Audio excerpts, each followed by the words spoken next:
welcome to She They Us, from the Pan-Canadian Voice for Women's Housing. Your host, Andrea Reimer, is a housing advocate, educator, and former Vancouver City Councillor who's experienced homelessness firsthand.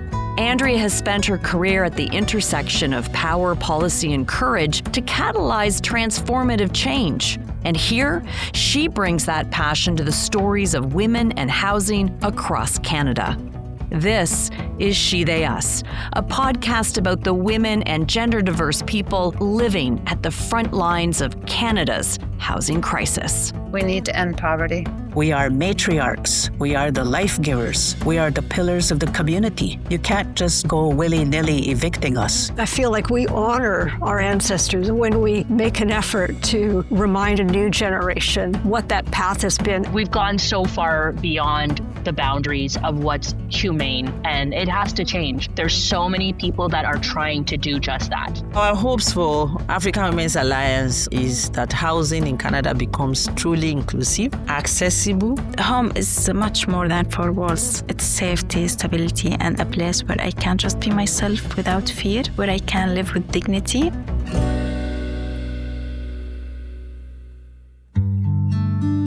Welcome back to She They Us. I'm your host, Andrea Reimer. Black women have a long history in Canada, longer than many realize, and it's a story shaped by both hope and hard truths. It's hard for many Canadians to hear, but slavery was part of life in early colonial Canada.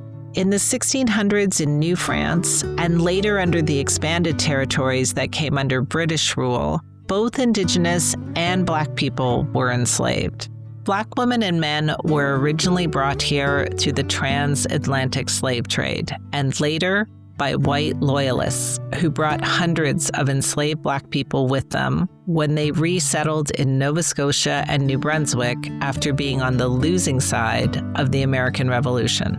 During this period, some Black loyalists also crossed the border from the United States seeking freedom, but often found something different. Although promises had been made to them during the war, laws did not protect Black people living freely in the territories that would become Canada, and it was common for them to face extreme poverty and extreme violence. Change began slowly in the late 1700s, and by 1834, the slave trade was officially abolished in the British Empire.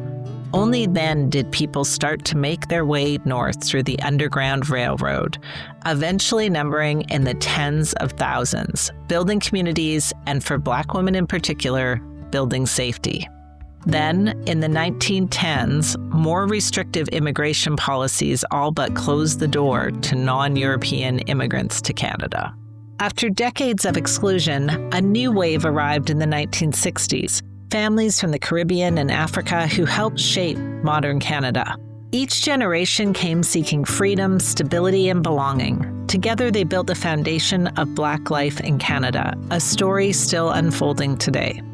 In this episode, we're joined by Stephanie Allen, a longtime advocate for Black housing, to help us understand the historical context shaping the realities of Black-led households in Canada. Then, we'll hear from 3 Black women who emigrated to Canada, one in the 1980s, one in the 2000s, and one in just the last few years, to see how much has changed in modern times, or how much hasn't. When housing failed, everything else failed. So your health, your ability to work, your children's ability to thrive. And I've worked to make sure that Black voices are heard in housing policies, because for far too long we have been the invisible people in these decisions. A note before we get started. There is some language and discussion in this episode about gender and race-based violence. Please take care while listening, and it's okay to not listen or to need support afterwards. Let's meet Stephanie. Yeah, my name is Stephanie Allen. I'm originally from Southern Ontario, a little town called Port Dover, and I'm currently living in Vancouver on the unceded, unsurrendered lands of the Musqueam, Squamish, and Tsleil-Waututh people. Stephanie has been part of conversations about building just cities that work for everyone, but especially for Black communities, for a long time. I asked her to share a bit more about that work and what it's meant to her. Yeah, I started my career in real estate development in 2002 after finishing a business degree. And I started in the private sector. And then around 2010, I really had this desire to work in a way that brought my kind of passion for social justice to my hard skill sets. So I was looking for work in the nonprofit kind of, government sectors. And through moving into that side of the business, I decided to do a master's of urban studies. And it was through this class called Urban Inequality in the Just City. We read Susan Feinstein's book, and it really connected to that higher desire to see my work have more purpose and more alignment with my values. And then a class about urban inequality, the way that we unpack that class really led me to learning about, this local situation where a Black neighborhood had been destroyed and displaced through urban planning policy. So through a term paper that became a master's project, and then it led me into community organizing, I kind of learned how these systems and structures that I always just thought were benign, I'm just getting my projects built, I'm building housing, actually have their roots in some things that are not always visible, but are quite harmful for certain communities and populations. And so, learning about how urban policy has destroyed certain communities, neighborhoods, particularly how urban planning targeted racialized neighborhoods right across North America, and how that kind of happened here kind of led me then into community organizing when I learned that the city of Vancouver was removing the Georgia and Dunsmuir bylaws. So in what you just said, you talked about, you said things that are harmful, but you didn't unpack the things. Can we do a bit of unpacking about what those things are? And I'm particularly there's things that are harmful to everybody who's not from sort of a dominant cultural demographic. But I'm curious about can you parse out the generally harmful and then the things that have been specifically harmful to Black folks? Yeah, sure. I think we got to think of things almost in two kind of buckets. There's structural things that have taken place that are economic. And those economic things starting, 400 years ago, through the expansion of colonialism across the world by European nations who were seeking land and seeking resources, the people that they encountered, they needed to deal with the balance between their religious doctrine that had certain fundamentals about human value and how they were treating people who they wanted to take land and resources from, including their own human, resources, I guess. And so this structure that kind of emerged was an economic structure, but it required people to be classified based on their skin color, by their geographic location, by their ancestry. And so what we have over 400 years now is a hierarchy of human life that says some people are the human example and they represent a full human, and people fall somewhere down the line as being less human. And this is the justification for economic hoarding by some people and the deprivation that is inflicted and enforced on others. And it has happened to people of all races. It's happened to Europeans, and then it has happened across the world. And so what we live with now are the manifestations of this very complicated economic system that requires certain marginalization of certain peoples in order to maintain it. As Stephanie is talking, I can't help but think of Jen's experience in our last episode and how even for white women, the free market is not actually that free. But for Black women, you have all of the challenges of being a woman, but then also all of the challenges of being Black. I asked Stephanie to talk about how that critical difference manifests in people's day-to-day lives. This is a tough answer to hear and a reminder about taking good care.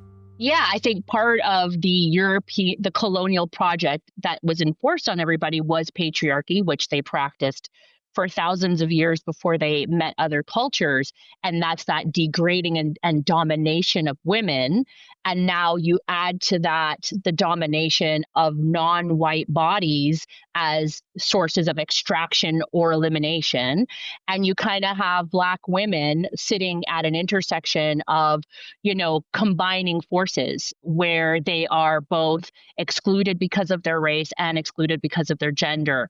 And, when you think about the ways that everybody's trying to climb and get ahead, white women of higher classes in the Atlantic slave trade, they were also slave owners of other women. And so that's where the solidarity among sisters didn't really hold, right? And so it was really important to recognize that, while poor white women were being subjugated, they were given this kind of you can give up your cultural identity and you can give up your ancestry and the things you come from in exchange for this aspirational ascension into something that would give you power over others. And so Black women kind of sit at the very bottom rung of this racial caste system that puts both gender and race, the spaces that they occupy, their identity, their physical characteristics, as being the least human among the humans. Let's remember that Black women's bodies were the source of capital creation in the West.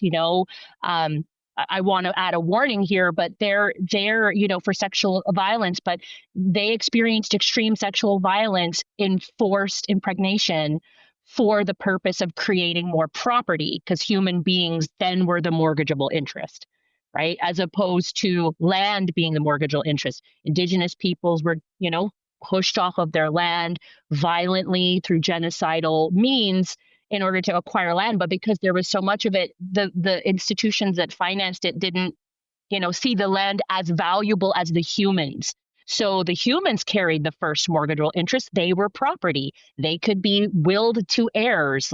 This is the way that it was originally structured. So Black women really sit in this position of having to have dealt with occupying this place of extreme subjugation and exploitation to build wealth, and then coming through that, through emancipation at the end of slavery, through the resistance, which they never stopped fighting. We have incredible stories of Black women leading major slave rebellions. Harriet Tubman, one of our favorite stories. But this fight for equality has really not stopped for women of African descent in the West. It continues. We've made gains, but just recognizing that that's where Black women have been placed in the economic order. In the course of doing research for this, I came across this article from Bell Hooks on Home Place. Jay Pitter actually sent it to me.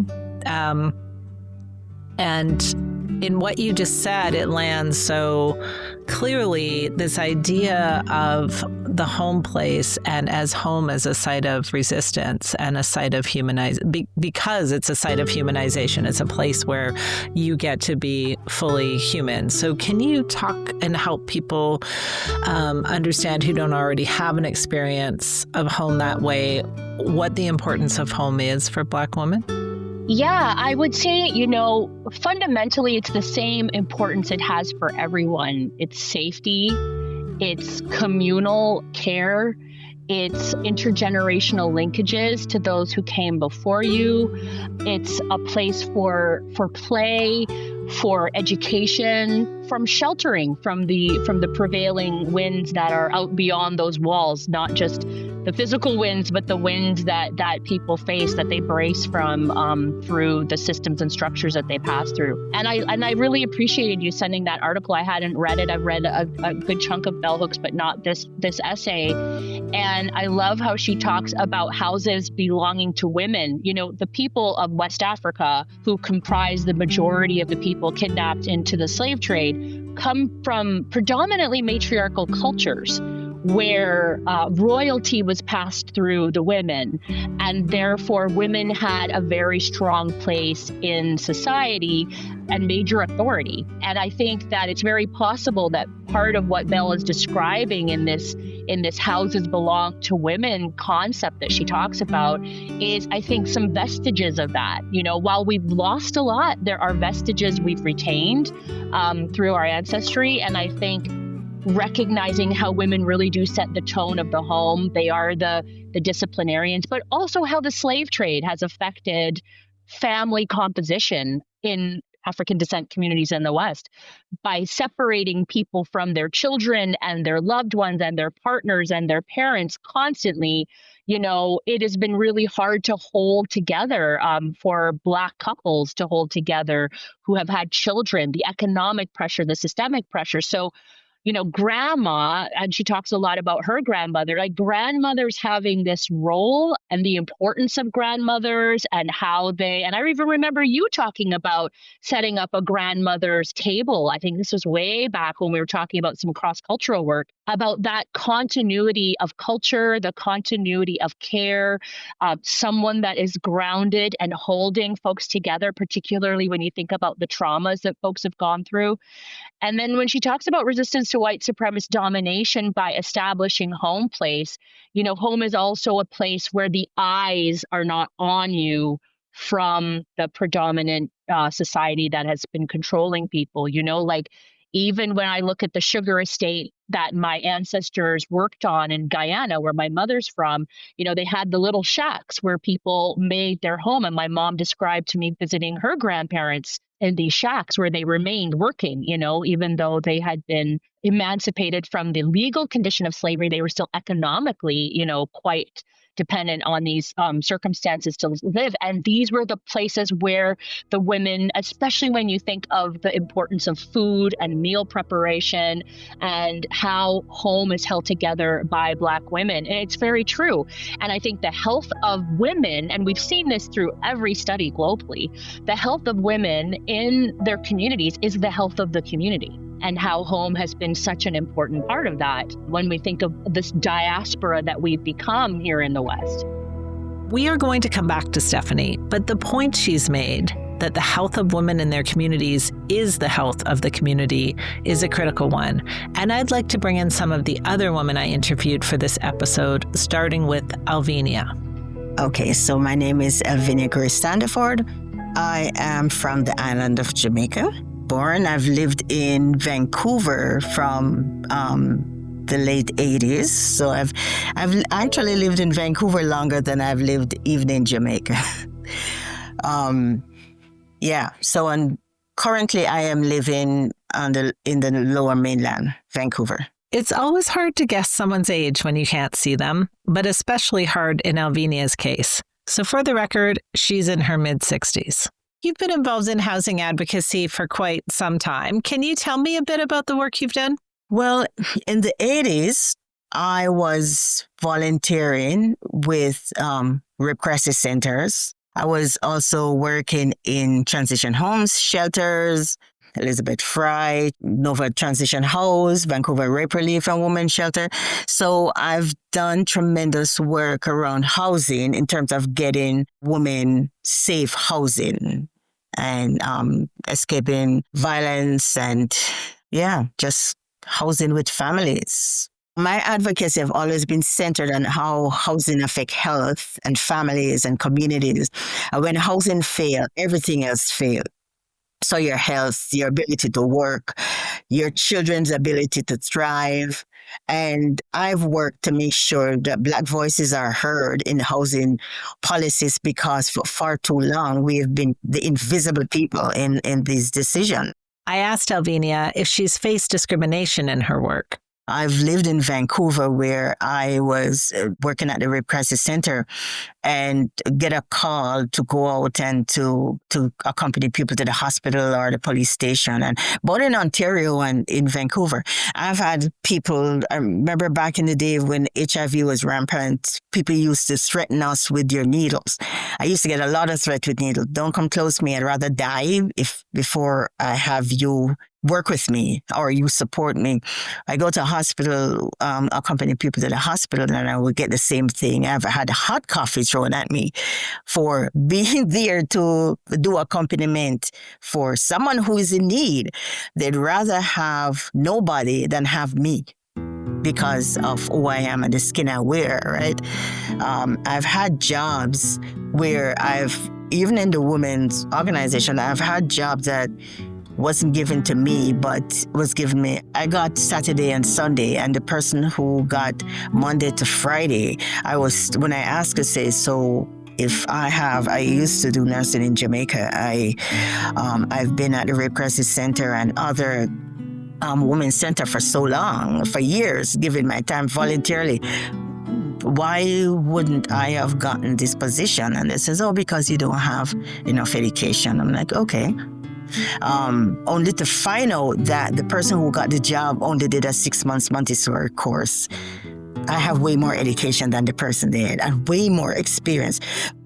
And the work that she did Monday to Friday, I would come in Saturday and Sunday and have all the residents waiting for me to come in because their needs are not being met Monday to Friday. And even though my co-workers would stand up against it, when I got to know the assistant executive director much more, she said to me that the reason why I didn't get it was because they said this is the first time government is putting money into this pot. We cannot give it to a woman of color.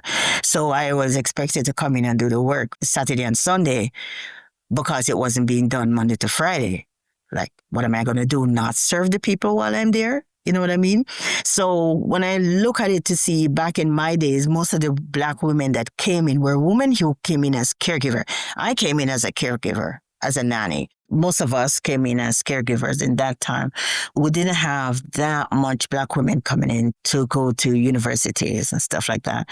And even though a part of the agreement when we came in as caregiver was that we have to show proof of how we, for lack of better words, make ourselves better in Canada, right? Working as a nanny. I don't know if both sentences can go together because it doesn't. Because I know for me, when the people I worked with, they're not giving us time to go to school.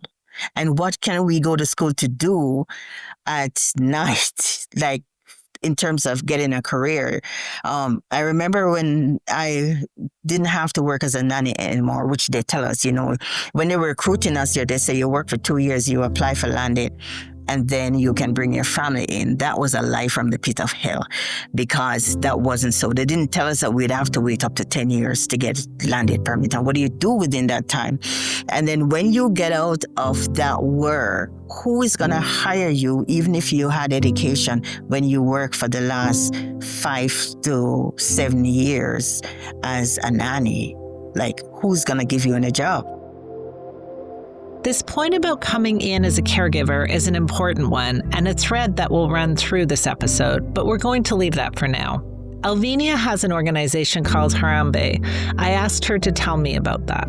Harambe means pulling together for one cause in unity. And so our organization, we look at equity across the board, lifespan. And so we look at the determinants of health. And one of the determinants of health is living condition, is housing. So now that we're here, and especially when we come to looking at the aged and the aging, from my days of working in shelters and working in crisis centers, I know that when we look at the people who come into shelters and crisis centers, a lot of time it's not Black folks because we were taught not to air our dirty laundry. So you will probably see them moving from place to place to place, staying with a friend and staying with a friend. Now we know that the couch servers don't get, when you look at the numbers, they don't get listed in the numbers because nobody can find the couch servers, right? And a lot of time when we're doing research and data, the couch servers are not involved in these numbers. I remember at one time that years ago, I remember where we had just a whole bunch of Black women used to come to my house. So it was almost as if we're running a little transition house for women who had no place to go. And so I have had the opportunity to always be housing people in my house, always. I think this is the first time that I am actually living in Vancouver where I'm not housing people, right? And that's because right now myself, I'm living with my sister. So it's not my space to be bringing women in. If you've been listening to the podcast for a while, then you know the challenges of women's housing precarity being invisible. But I am curious to know how this particularly affects Black women. Here's Alvinia again. I've been looking at Hogan's Alley I've been visiting them and I've been hearing them speak about the research that they're doing in terms of getting the data for Black women and housing, which because we're not considered in a lot of data. So we're not considered in a lot of strategy and policies. Like the system is not built for us as Black women because nobody wants to hear our voice, and you can't do anything for us without us, right? So, and if they're not hearing our voice, how are you going to plan for us? And are you going to look at equity where Black women, whether it be in health or in housing or whatever the needs be, nobody's listening to anti-Black racism because the word anti-Black racism is such, it's a bad thing. Once you say anti-Black racism, it becomes a bad thing, right? They'd rather use the word BIPOC. The acronym BIPOC is used a lot. But a lot of time when the acronym BIPOC is used, it's not about us. I can tell you that because a lot of time my face is the only Black face in the crowd and I'm saying, which BIPOC people are you talking about? The themes Elvinia is touching on are not dissimilar to what I hear from women who are not Black, but what Elvinia has just said hits hard about how much harder it is for Black women to see a pathway out of it. I asked Elvinia if during her time in Canada things have been getting better or worse. I don't know about us being better. I think we're better because our children who have had opportunities to come to Canada have grown up and is doing much better. We made sure that they were doing better. We worked 10 jobs to make sure that they went to school and they can go to universities, and for some of us anyways, and that they live better lives than we do. Like, I can see a job that's paying me livable wages at my age that I'm only going to have to work one job. And that's the scariest thing for me right now. For me to have a roof over my head and food in my belly and pay my bills. Even insurance, you can't get a place to rent without having insurance. The cost of housing in Vancouver, I cannot live by myself. That's for one. So I have to continuously live in with somebody, right? Like I'm a grown woman. You know what I mean? I don't be sharing room with anybody, and thank God I don't have to. But when I think about that scares me a lot, that I don't think I'll be able to live. What my living reality right now is that I will never be able to live in Vancouver and live on my own. Back in the days, I kind of feel like it was much better. We had less salary, but we were able to pay rent. You could rent a one-bedroom apartment and pay $700. A one-bedroom apartment now is $2,200. I am university graduate and I can't even get a job. You know what I mean? That's gonna pay me for more than $25 an hour. And you're sending me to find housing and to work with people who need housing. But when the crisis worker is in crisis, where does a crisis worker turn? Let's meet Fadila. My name is Dr. Fadila Balogun. I'm an internationally trained medical doctor from Nigeria. I now live in Waterloo region, and I pay market rent in the rent-to-care complex that I live in, right here in the region. Fadila came to Canada 20 years ago. I asked Fadila to talk about her housing journey to Canada and how she ended up in Waterloo. So actually I left Nigeria when I went to meet my husband in Saudi Arabia. So we're based in Saudi Arabia, but we had processed our permanent residencies. So after 2 years, after I lived in Saudi for 2 years, we finally relocated to Canada, but initially it was to New Brunswick. So we lived in Fredericton because my husband, got the opportunity to continue his PhD in geotechnical engineering. And then we decided to come down to Waterloo region because of the MBA to finish his MBA, because he's still very interested in business. So that was why we eventually ended up in Waterloo region. I asked Fadila to talk to me about her experience of being a Black woman in Canada. Yeah, okay, so coming into Canada, I always tell people this joke. I never knew I was a Black woman until I came to Canada. All I knew growing up in Nigeria was I was Fadila. And I was a Muslim. That was the only thing. Those were the two identities. It was when I came here, I had to be like, okay, I'm black. I'm like, really? I didn't see the colors growing up. Not because I grew up in my own country, but because, Nigeria has always had lots of foreigners. So I went to medical school with lots of foreigners. So I didn't see, maybe because it was my own place, it was my own, on my own soil. So I didn't have that experience. But coming to Canada, I found it odd that I had to identify over and over as a black person. I just wanted to be known as Fadila because every other person around me, I believe everyone is human, right? Except anybody that doesn't identify as human, then maybe we are in the wrong place. But so that was one of the first things, that fight for identity. And even if I wanted to label myself or not, I was labeled the black woman. You understand? I was like, okay. And then secondly, having to fight for what I had worked for all my life and not have that recognized. So as a medical doctor, one of the reasons why we came to Canada was a fast track on, in my professional life. That was what my husband sold to me. But, that was one of the reasons why we came to Canada, fast growth in our careers. So, like having to fight for what I had worked for all my life was also, another challenge. Well, I would say for me, it was the biggest one because at the end of the day, it was really painful. I had lost a part of my self coming to Canada and not having my work and my degree recognized. I was so much pushed into a box that just wanted to label me as a black woman that didn't know anything coming to Canada. And I refused that. I refused that narrative.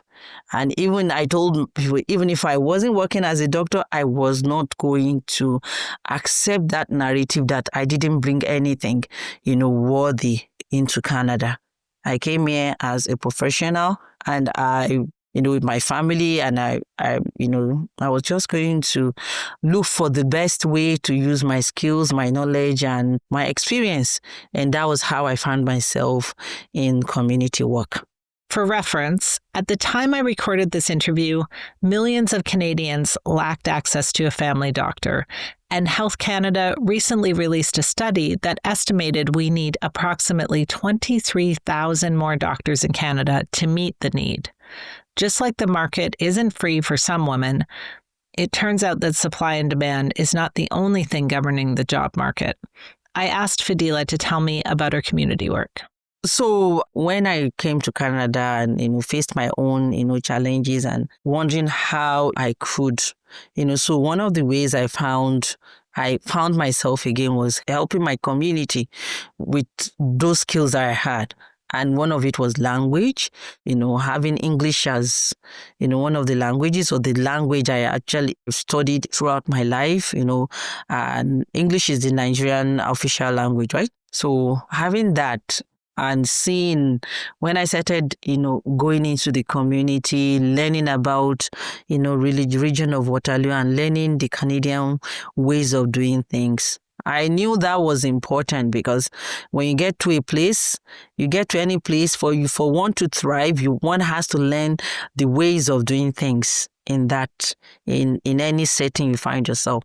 So when I came to Canada, I had the choice either to stay at home and continue to cry over spilled milk that I couldn't work as a doctor, I'd lost my identity, I couldn't do anything, or go out and just learn. And there's something about I call myself a lifelong learner. I like to learn and, just any free training, any opportunity to learn, I would, apply for it. And that was how I connected with you, Andrea, right? Fadila and I met through the Pan-Canadian Voice for Women's Housing, which Fadila connected with through her work with the African Women's Alliance of Waterloo Region. I asked her to tell me about her organization. So with the African Women's Alliance of Waterloo Region, as the executive director, following the death of the pioneer and founding director, Sadia Gazem. So around 1996, Sadia and a handful of other African professionals found themselves in Waterloo region. If you were to ask any immigrant on the street, they would tell you, they came to Canada, for better future prospects, right? So as of that time, way back then, Waterloo is not what it is today. It wasn't that. It was really, a white community. And as of that time, they found themselves to be isolated, and the opportunities were not there for them to grow. So somehow, with their different struggles, the struggles and the challenges they faced brought them together, and they found healing in meeting with each other weekly, to just debrief about the week. And that was how they felt and thought that it was necessary for them to have an organization that would, that would provide that, familiar faces, services, to those that would come after them. So after a year, they held a family picnic, because then many of them had their husbands here too and their children, and everyone in the family was going through that isolation, that loss of of identity and everything. And so when they held the first picnic, they realized they need to really establish an organization. And because we are women, it was even more important to have an organization where women could come together as sisters to be able to, unravel and just manage life as women living in foreign lands and, battling different challenges. And so, as African Women's Alliance, our role is just our main mission and vision is to create a safe space for African women and their families as they come into the region, to help them in this, resettlement journey and this, phase of their lives, knowing that there will be barriers and challenges for newcomers as they come into the region. Through her work with the African Women's Alliance, Fadila has seen how things have changed in the Waterloo region. I asked her to give me a flavor of some of that. Just a note here that Fadila references quote-unquote rent to gear a few times in this section. That is rent geared to income, which is where you pay a percentage of your income to rent with the idea that you always have money left over for food and other expenses. It went from just being able to provide first and last payment to bring, verifying bringing proof of income and verifying that. Shortly before the pandemic, one of the regional housing management that I called, because I was, looking for some places to rent for the newcomer families. The property manager told me point blank, as of 2019, that if, there was no proof of income of up to 60,000 for a family of 4, that the person was not going to get the unit. And I was shocked. When I came into Waterloo region, first rental was $890. Now for a 2-bedroom flat. We are looking at $2,800 plus utilities. So it's really been crazy seeing the change in secured housing. Now we don't have secured housing because the wait list on the rent to GER housing in Waterloo region is 10 years. That even the region had to come up with some programs to help to buy people off the waiting list. And still with that, because of our advocacy work in housing and other, resettlement issues, we were offered, some sports for, like I said, to buy off people, in lieu of rent assistance, to buy of them off the list. Do you know I've offered to people over and over that they were going to be, if in exchange for them going off that list, they were going to be offered, some, rental, assistance. People have refused to do that. because they said it's better for them to get into rent to gear. Why? Because rent to gear, if you earn more, you pay more. If you earn low, you pay low. And I really, I understand with them, because that was my situation many years ago.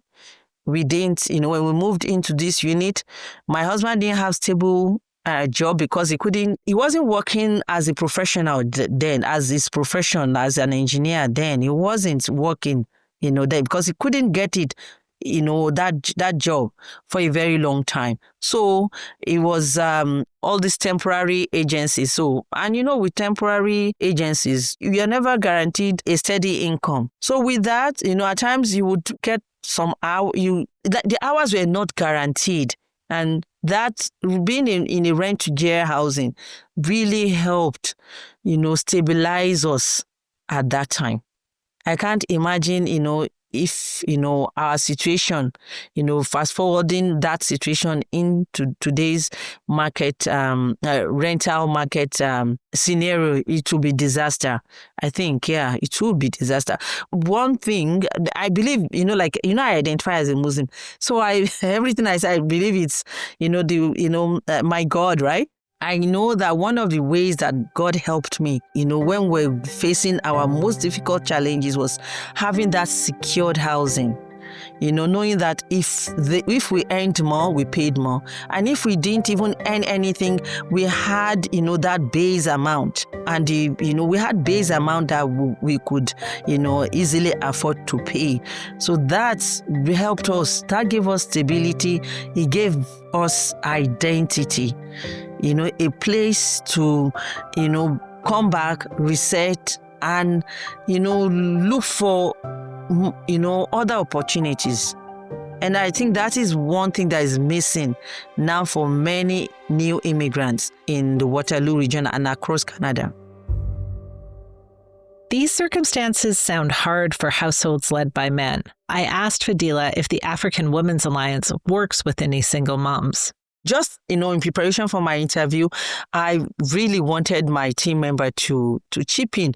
And I will tell you, I can tell you some of their, direct quotes. So one of the team members who is a single mom, like we have two single moms. So one of them has been, so over the years, so this is a direct quote because I wanted their direct quote. I felt it was not just the interview. I wouldn't be doing it justice to the interview if I didn't, bring the voices, of the women. So I wanted them to ask them for some quotes. So for one of the staff, so over the years, she's lived in 6 different places. And these included shared apartments, basement rentals, and at a point, a townhouse. And each move came with its own set of challenges, from affordability to discrimination. So recently, she's had to, move from a townhouse because the landlord, within a month, increased the rent by $500 to a basement, apartment where, and it has been a very unpalatable experience for her. She has had 2 major flooding, in her unit as a result of leakages from the washroom of the unit above hers. Flooding which destroyed half of her properties that could not be remedied, right, as a result of the dirty water from the washroom and the heavy flooding.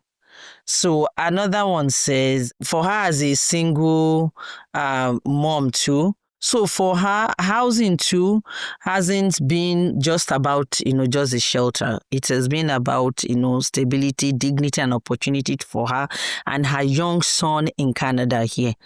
But the experiences has always been, challenges, our racial, challenges, based on gender and race for her. And coming from, Nigeria, where, she had that stability, it's been very challenging for her. And she hopes that they will create systems that would see these unique challenges and actively work to dismantle them for Black women and gender diverse, households.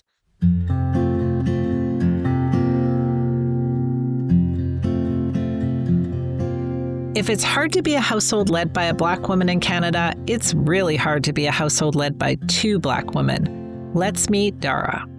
Okay, so my name is Dara Dillon. Originally from Trinidad and Tobago, and came to Toronto, Canada in 2020 by way of the UK. I lived in Scotland for 2 years before that. I asked Dara to talk about her housing journey here in Canada. Yes, I can. So let's start with coming to Canada in 2020. I came with, at the time, my teenage son. We lived in a hotel. We came 2 months before COVID. So if you could go back in your mind on Canada before COVID, just pre-COVID, early parts, we landed the day after a snowstorm in January. Even though we were in the UK, snow wasn't to this extent. Depths of snow that we saw, we were like, wow.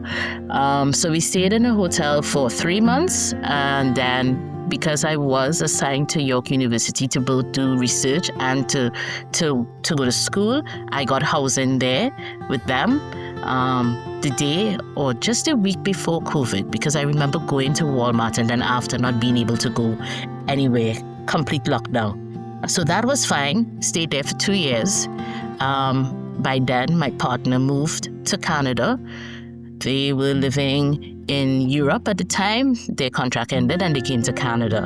And so we wanted to move out to a bigger place. And that's when everything to me came full, like really in my face as to how systemic discrimination can be. So we're both not from Canada. Obviously, we're not a heterosexual couple, so that also stood out. And then we both identify as Black.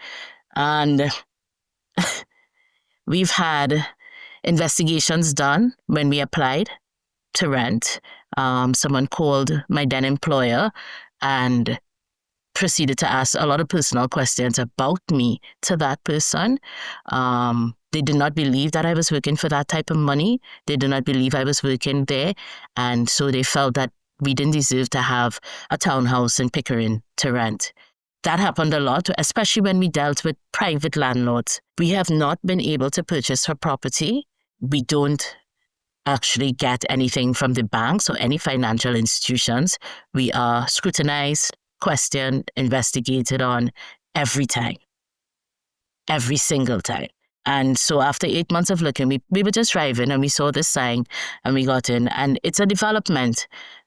The scrutiny was not there. They were very friendly. They were very open. We still live there in that condo, that development. What we have noticed, it's predominantly immigrants or non-white persons living in this building. There's a handful of white identifying people there. It could just be that they themselves, the developers, are immigrants. I'm not sure, but they're very open. They were, credit score wasn't something they asked for. They just wanted to know that you had the income, that you can pay, and you can get a space. They welcomed families, but at that point in time, after being denied so many times, we did not say that we were family. I came in as a friend and my partner, and well, by then we had another child. My partner and the kids came so that we can get a 3-bedroom condo. And I just came as a friend that would be here for a while helping move. So we never declared that we were in a relationship. I don't know if that helped or didn't help, but it's something that we've learned to do. Even when we go to any space, we normally just don't say that we are in a relationship. So we say sisters, cousins, friends, and just kind of leave that whole thing out of the, even if we go into the doctor. So when my partner was pregnant, same type of thing. Or I'm just a friend accompanying her, keeping her company. Never, because you get the looks, you get a lot of those things. So one of your questions would have spoken about the intersection of just being Black and being a woman. And I think we have to add on some of the other elements of being an immigrant, accent bias, being part of the 2S LGBTQIA plus community. All of those things play such a crucial part in the deciding factor. And so housing has been challenging. We are at this point, we've decided not to buy at all in Canada. Even if we could afford it, we did not like the scrutiny. I think when you know that you're doing everything that society says you should be doing, to be policed in all sorts of ways is not the most comfortable thing. It really takes a toll on you. And I think I want to kind of give a parallel to what I'm saying, because recently I was working for an international organization, and it got me the opportunity to go back to Trinidad and Tobago for a bit. And the salary was far more than I would have possibly gotten here in Canada. 2 masters, 20 years experience, and I usually only get internships or entry level, but let's not talk about that just yet. And I got this really very senior management, senior leadership job in Trinidad. And within the first month, I was able to go to the bank. I was pre-approved and pre-qualified for a $1 million property, which I would never have a conversation like that here in Canada. I was able to go to a car dealership. I have been to car dealerships here where people look at me with scorn. They say, no, you can't get a Lexus, you can't buy a BMW, you can't get these types of cars. But I was able to do that in Trinidad. Granted that I am from Trinidad, I have not lived there for quite a number of years. They look at you at face value as to what your documents say and what you say you do. And that was the most, to me, it was just eye-opening. It really just took some stuff off of my shoulder that I was carrying for years, that I didn't know I was carrying for years. I didn't understand what I was feeling for the last 5 years that I was here in Canada. And I'm not saying, and I don't like to compare these predominantly white countries, but I didn't even feel like that in Scotland. The scrutiny that we experienced here in Canada we were like, what is this? This is not what we're used to. And we've traveled a lot. We've lived in different countries. And what we were experiencing here in Canada, has us contemplating if we're remaining in Canada. Is this a place to raise your children? What would our children experience when they're coming of age and they have to move into a space? What would that look like for them? It feels like this is a lot more than the housing crisis. So I asked Dara about that. So, agreeably, affordability is an issue. But if you're speaking about big cities, densely populated areas, Toronto, Vancouver, you're speaking about those places, that's understandable because comparatively, Geneva is expensive, New York is expensive, LA is expensive. These are big cities. They are expensive.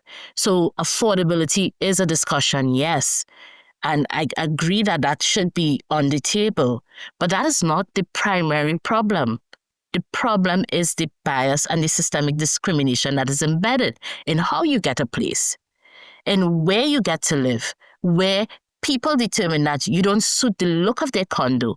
We've gone to places downtown because we felt if we go downtown, we won't need a car. We can walk to everything that we want. We're still relatively young in our minds, at least, that you want to be a part of that hip crew. You want to be a part of the young, upward mobile crew. And so downtown was something that we considered.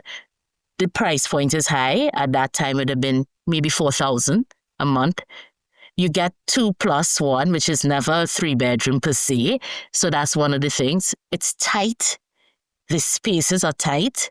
They don't consider families downtown or in most places, in my opinion. And then you have the agent that you meet. So the first agent that you meet they'd question you and they'd say, you sure you want to live here? I'm sure we can find somewhere else in another area for you or another location. So that starts there with the agent. And then we go to the landlord's agent. That's a different type of discrimination that you get as well. So it starts with the first person you meet. So we did a deep dive looking for Black identifying agents. Very hard to find. Very, very, very difficult to find in a country that has at least 1.5 million Black people at minimum. And you can't find a good Black real estate agent.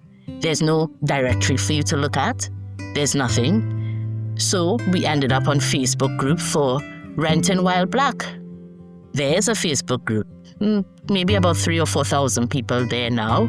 So to kind of keep it close-knit, And you have to send a pic to show that you identify as Black, and we try to rent to people or places that we know that are open and really want to rent Black people. And Andrea, we're just speaking about renting. We have not even touched the part about ownership. Because if we want to do that, we'd be here another hour, because we have to also speak about just getting access to a mortgage. And that will take us to one of your questions about the mere fact that we're not getting the jobs. Why would I only get an internship when I have worked for 20 years in senior leadership? And the most that you can offer me is entry level, which means that my salary may not cross the 90,000 mark. Very rare. I've gotten to interviews for that level. Never passed the interview. I don't believe it's my interview style.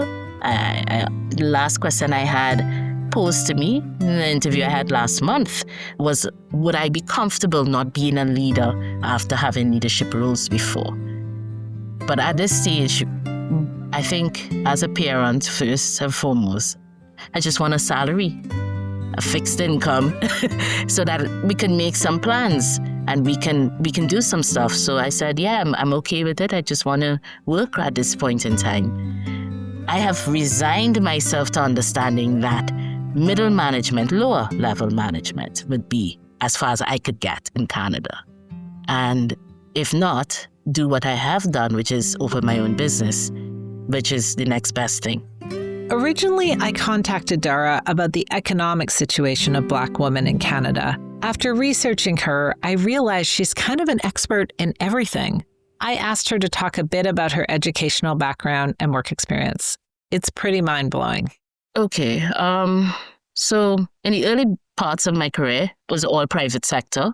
I think we call that quasi-government private sector. So it's similar to Canada in Trinidad, where you have the government's hand in most things, or agency of the government. So I worked in private sector, partly owned by the Trinidad and Tobago government. Moved up to middle management there. Had an experience, personal and also with a friend with an abusive partner. And we formed an organization called I Empower Foundation, where we helped persons, and I don't want to use the word flee, but get a new and fresh start in life. So we provided housing. We also did micro-credentials so that you can improve if you are lacking skills, that you can get a job. And then we went deeper into helping you become entrepreneurs. One of the things that we would have discovered is that the difficulty in persons leaving abusive relationships, it's financial freedom. They lack that. And many of them also lack the skills to navigate the work environment. But they do have soft skills or other skills that they can either cook, they can make something, they can do craft, and then they can do that from home so that they don't have to get childcare, which is also another challenge. And so we've kind of twisted it into helping them become small business owners, micro business owners, so that they can get financial freedom. That then sent me to do a Master's of Business Admin. And I did that in organizational development and a bit of entrepreneurship courses to help lead those courses. I became a program evaluator. By then, moved up the organization because the organization grew. We got people interested, funders, donors, domestic violence, intimate partner violence is still very prevalent in Trinidad and in the Caribbean in general. Honestly, love kind of took me to the UK and I followed my partner to the UK and I decided to do another master's at the time while waiting on them to do their stuff. And I got a research position because of my background already. I did strategic studies there. Strategic studies in the UK is security studies in North America. So it's something like the CIA type of studies, understanding how policies are done, how Homeland Security works, how that type of thing is, how MI6 and MI5 works, and understanding also geopolitics. That shift came because working with intimate partner violence or domestic violence can take an emotional toll eventually. And I was frustrated with how things weren't shifting. The culture of it wasn't shifting. Systems weren't shifting. You still can't go to the police comfortably and report and know that you'll be protected. And I really became despondent and disillusioned by it. And so I decided to do a complete shift to geopolitics. Then, after we left the UK and my son told me about some of his experiences at secondary school there, I really went all the way into what systemic discrimination looks like. So I am I think a mixture of what happened in life and then also what I learned in school. So I took a lot of what I learned with social sciences and business and brought that together with critical race theory, Black feminist thought, intersectionality. Kimberly Crenshaw is one of my favorite writers, and the things that she comes up with, I really love. So kind of just merged all of that together.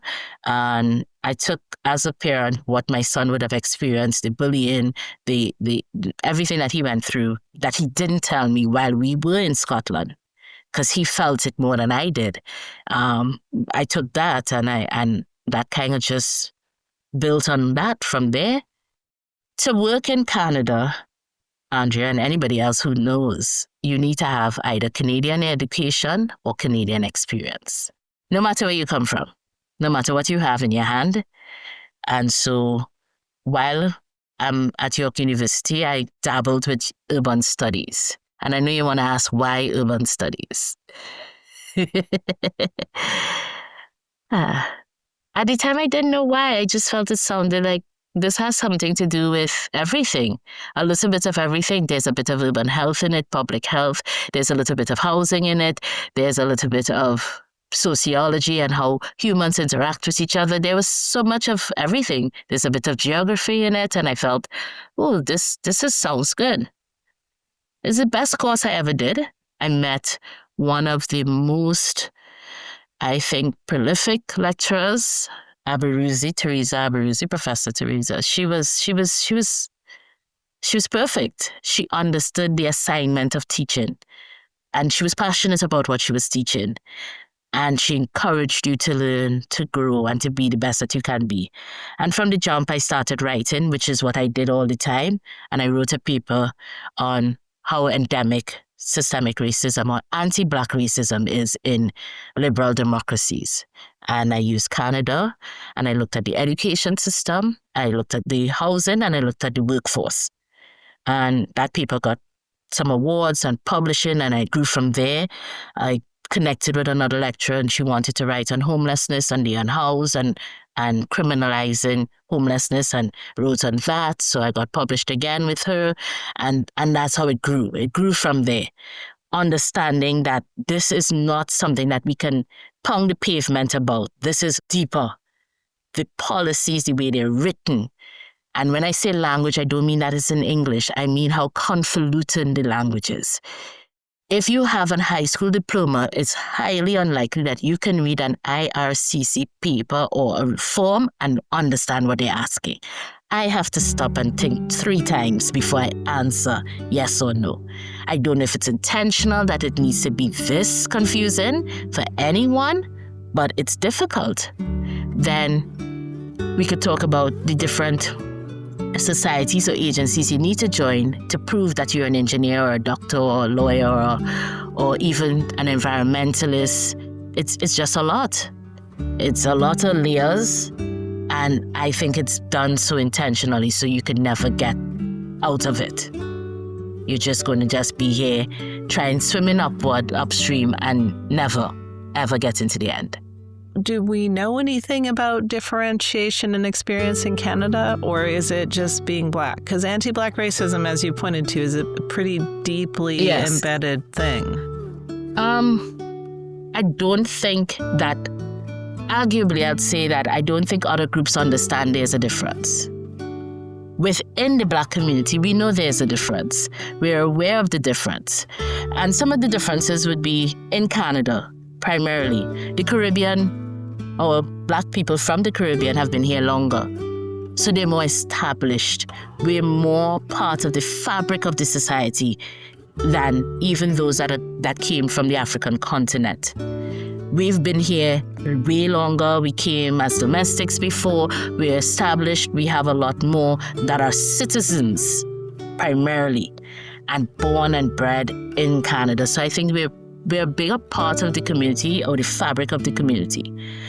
What is happening, not just here, because if you're following in America, you're hearing there's this kind of tit for tat from those that are African immigrants and those that are African American. And it's here, but it's not that loud yet.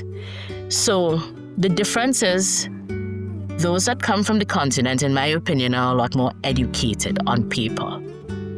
They're coming here with their degrees. And if you understand immigration and the immigration policy of Canada, most of us can't come here without at least a bachelor's. So we're coming here with at least a bachelor's, minimum 1 year work experience, and if you have more, you get more points. So if you have a master's, you get a little more points. If you have more work experience, you get a little more points.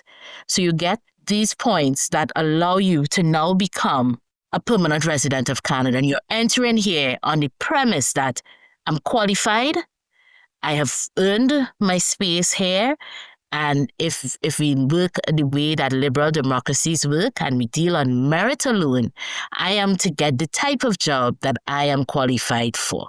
And then we meet all the stumbling blocks that come with that, which would be you don't have Canadian experience. So your immigration status is not an issue right now because you came in as a PR, because you have to do all of these things before. Most of us, at least my understanding is that most of the people that come from the African continent came like that. They came with their qualifications. They applied for PR. They came in. So when you come into the airport, you go to a special room and you get your stamp and you get your stuff and you have your SIN that does not start with 9, which I only learned when I was applying to a job. SIN doesn't start with 9. So you learn all of this. And so they're coming here with that premise. I have met people who were bank managers back home, and they are PSWs now. PSW is a personal support worker. People, generally women, who do basic care duties for older folks or those dealing with disabilities. That is a drop that even myself, I don't know. I don't know if I could have lived with it and continue to stay, knowing this is what's happening to me, knowing that I did follow the rules that is laid out in society. You go to school, you get an education, you make yourself qualified, and so you will be rewarded. You will be rewarded with a job that pays, and to live in Toronto, in my opinion, needs to pay you $90,000 a year, minimum. That is to qualify for a 3-bedroom. That is to at least own a vehicle. That is to go to Costco and Walmart. I'm not talking traveling to south of France every year. I'm speaking basics. $90,000 a year, basics. That's one person needs to be making that so that the other person could be making something else. So then we could travel to south of France for vacation. But so you do all of that and you come now and you tell me that all I can do is do a 3-month course in a college, a no-name college that's just built up on a second floor of some kind of building. You go in there and you do this course and you become a PSW. And now I am serving seniors, and I have nothing against the senior population, but this is what I'm doing after getting my degrees and running a bank branch before coming here. Or I come here with 2 masters, first degree, I worked in an international organization, and all I can get is a call center job in a bank. This is where you see me, and that's $40,000 a year. I could probably get a room to rent with someone else. I can't have a family with that money. What am I doing with $40,000 a year when groceries are up here? So I can't eat healthy. I could probably get McDonald's, like buy a Happy Meal every day, because that's within range of what I could afford. A coffee from Tim Hortons, one. Don't get too excited and buy a bowl or anything, you know? And then you're despondent, you're disillusioned. What happens next? What are you going to do? You're going back home? We are not There are refugees here in Canada, but I would argue that most of the immigrants that came to Canada came as economic immigrants, meaning that they were already doing well, but they wanted to do better. They came to the Canadian dream that was sold to us. Come to Canada, be a citizen in 3 years, you can get good jobs. No. I asked Dara about what safe, affordable, and appropriate housing for Black women would look like, and she gave a very similar answer to the other women I've talked to in this episode. For Black women, housing isn't just about a place to sleep. It's about creating a home that reflects the way their families truly live. Their households are layered and intergenerational. Mothers, daughters, aunties, and children often under one roof, working hard and caring for one another. Because of the challenges of economic access, many are juggling multiple jobs, deeply committed to keeping their families safe and housed, paying rent first, even when food or comfort comes second. Yet too often, housing systems don't see their reality. They judge by credit scores that don't tell the story or by narrow ideas of what a quote-unquote family should look like. The vision is for housing that recognizes this strength and connection, homes designed for care, for community, and for the way Black women build and sustain family. The last question I asked Dara is this. So it's been a bit of a, not like a tension, but a thread that's been moving through our interview. If you've got a magic wand and you could only use it once, would you change the housing policies or the ability to access the economy fully? Access. I answered that quickly. You didn't. Access. Access is it. If I can walk into the bank and I can access stuff, if I can access it, let me know that when you say this policy is it, it's open for all of us. We're working with the way that the society is set up. We're in a society that's supposedly liberal democracy. We're building this on merit. If you say that I can get it, regardless of how I look, how I identify, my voice, my tone, I can get it because I have all the things that you asked me to have. Access is it. If I get access, then we would have Black landlords. We'd have Black owners. We'd have Black developers. Because then we got access to capital so that we can own things. And so then the space will open up. But we don't have Black landlords. We don't have Black developers. Which development, condo development that is owned by a Black person here in Canada. We don't own things. We don't have ownership. And without that, we don't have anything.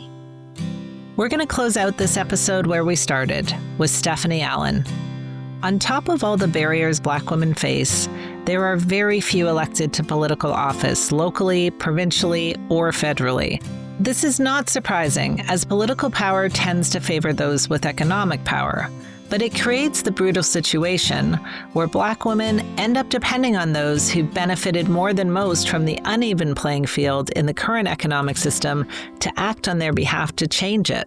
At one point in our interview, I asked Stephanie if she thought the Minister of Housing, either nationally or in our province of British Columbia, could implicitly understand the challenges Black women face to access safe, affordable, and appropriate housing.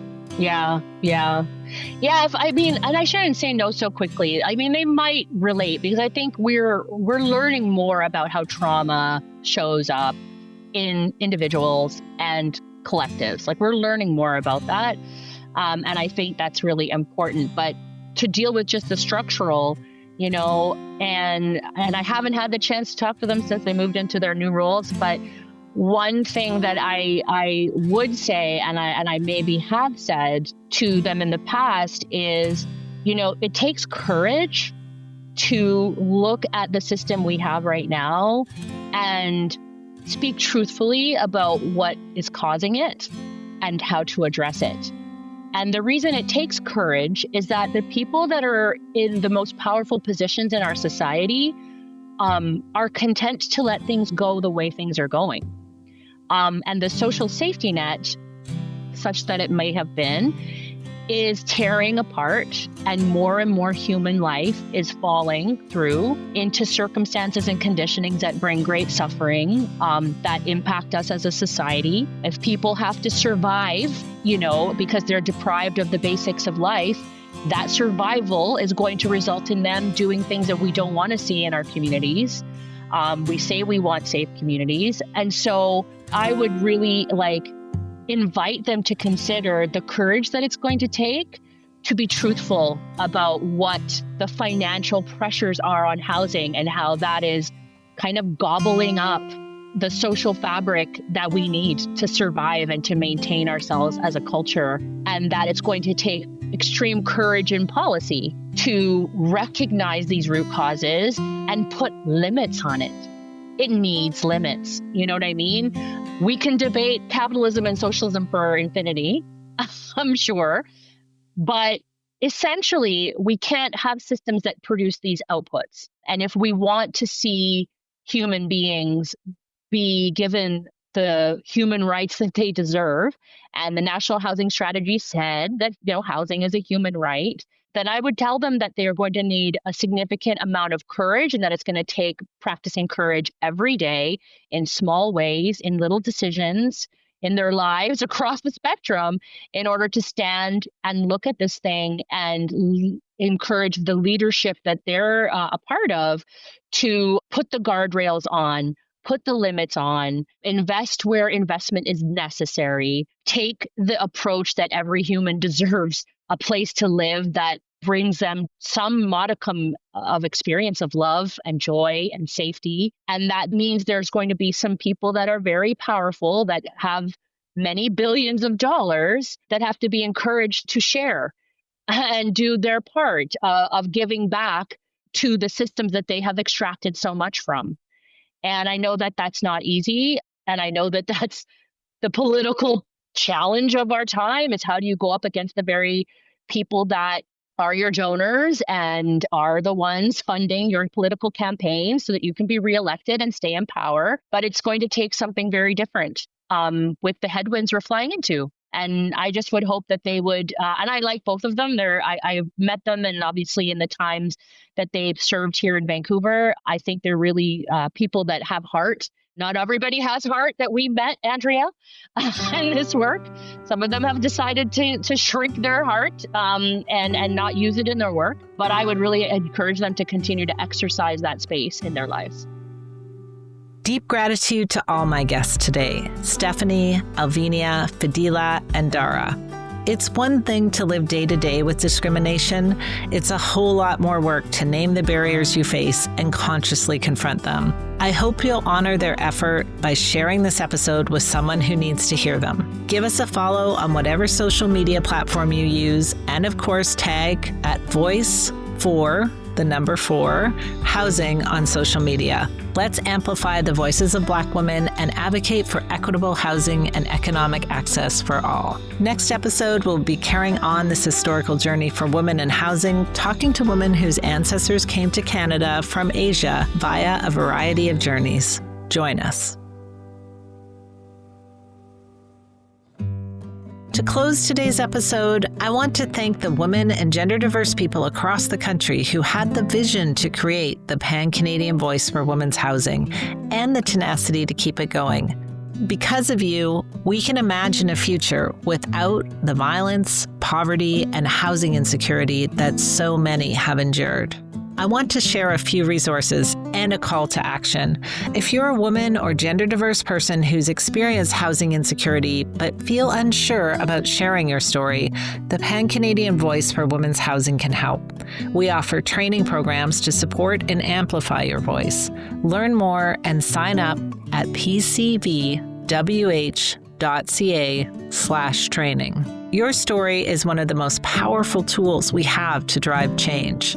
You can speak at a city council meeting, join a local housing advocacy group, or meet with your member of parliament or provincial representative. And if you haven't personally experienced the housing crisis, we still need you. As many of our guests have said, allies are essential, and that means you. Share this podcast, use your voice, and help others raise theirs. Thank you to Everything Podcasts for bringing She, They, Us to the next level. Shout out to Jordan Wong, our sound engineer, Linda Rourke, producer and writer, Lisa Bishop, senior account director, and Jennifer Smith, the executive producer. Also, a big thanks to Reed Jameson and CVM, who generously provided some of the music you heard on this episode from The Pigeon and the Dove. We're on a shoestring budget and so grateful for their support. And my final two thanks. First to my partner on the She They Us project, Ange Valentini with the Strategic Impact Collective, and finally, the project coordinator, Monica Dang. I'm Andrea Reimer. Thank you for listening to She, They, Us, a podcast from the Pan-Canadian Voice for Women's Housing. You can find other episodes wherever you get your podcasts. I call on every one of you. You're my sister, brother, too. We're all under the same moon. There's still something we can do. Make a circle across this land. Another Everything Podcast production. Visit everythingpodcast.com, a division of Pattison Media.